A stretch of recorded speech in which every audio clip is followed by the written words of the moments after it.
Hi, I'm Liz from Hook's Greenhouse in Wellington, Ohio, and today we're going to make a Hydrangea Wreath. I have a wire form. This is an 18-inch wire form. We also have a 12-inch wire form, not to be confused with the straw forms, which would make something like this one. This will not work for the project we're doing today. Here's our wire form, and we cut a whole bunch of, this is limelight hydrangea. So we have a bunch of these left over from our tree. So I'm going to put this hydrangea through. I stuck it through the wire, and I'm starting with this. This is wire on a paddle, and it is a 24 gauge green floral wire. And I'm just going to kind of wrap it around itself to kind of get it in there tight. However you need to anchor it on. Okay. So now with good tension, you're going to start wrapping around the stems. As we're going, we're going to tuck, and then tuck, and we're going to wrap.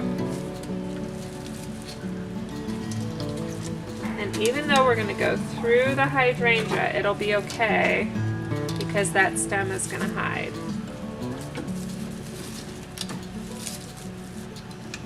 Okay, I'm going to make sure that it's on there pretty securely and that our stems are all behind. And we're going to weave from top, and then the next one will be lower, and we'll kind of alternate. So as I'm bringing it around, so with nice tension, we're just going to keep on ripping.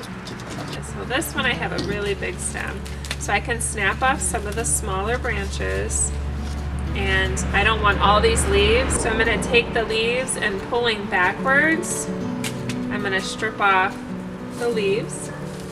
I'm going to put this one in here, and then with good tension, I'm going to continue, and we're not cutting the wire. We're not, tying on new wire each time. That's why you don't want to do this with little cut pieces of wire. You really want to get this paddle wire so it's one continuous piece.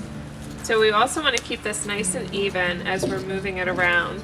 We don't want big gobs of hydrangeas. We want it to be consistently so we can see the shape.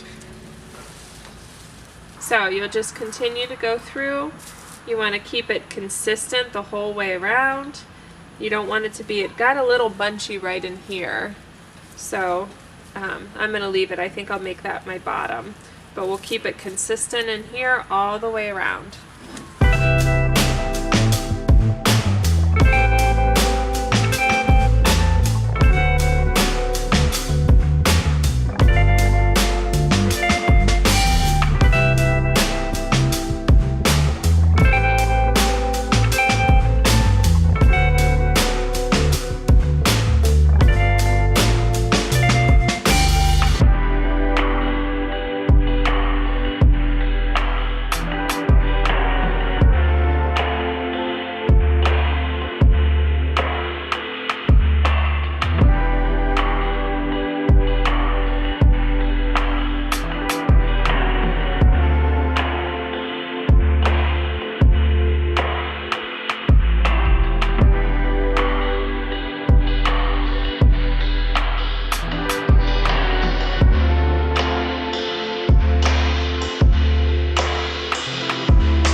So we're down to the end. I came over, I had the biggest part here. So I met by tucking the last piece into my biggest part. And now for one more extra round, I'm just going to go through it real quickly for added security. One last go around. And this is a good time to make sure if I have anything that's kind of flying away, that looks like it's too thick, I'm doing one last push in. Keeping good tension the whole deal, wrapping around and pulling. So I wrapped the last piece, so I'm going to flip it around. And you can see I have all my little wires here. I'm going to take my wire, and it's kind of like sewing. I'm going under a wire, under the frame, and I'm just going to knot it.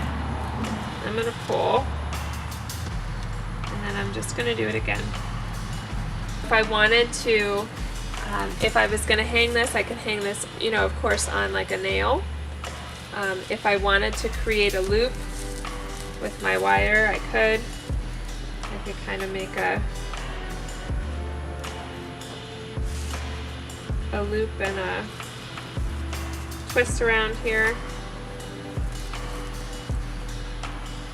Just make sure you really bring this wire in so that you don't accidentally get yourself jabbed in the finger when you're going to pick it up. So there's nothing worse than wire underneath your nail. Here's our finished wreath. So it's all wrapped up, it's all good to go. As the hydrangeas age, they might brown out and just add to the beauty of it. But it'll last for quite a while. Thanks for watching.